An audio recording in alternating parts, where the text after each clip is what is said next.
नमस्ते झूलेलाल। हक़ मौजूद सभिनी दोस्तनि सॼणनि साथियुनि महिरबाननि ऐं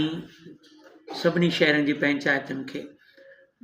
उन सां गॾु जिन असांखे शेवा में साथ ॾिनो आहे तन सां मन सां धन सां, ऐं सहाफ़ी दोस्त उस्ताद जेके माशरे जा नेक दिल माण्हू ऐं जेके नेकीअ जे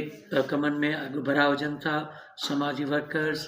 शेवाधारी, उन्हनि खे वेनिती आहे त सुभाणे 250 इज्तिमाही शादियुनि मंझि अची करे शामिलु थींदा, नियाणियुनि खे पंहिंजी दुआउनि सां रुख़सत कंदा, आसीस कंदा ऐं दुआऊं वठंदा बि ऐं असांखे शेवा जो मौक़ो ॾींदा। तव्हांजो दास बाबा राजकुमार उड़ेलाल वेलफेयर ट्रनादम। यादि रहे त इहे शादियूं JB कॉटन फैक्ट्री झोल रोड टंडो आदम में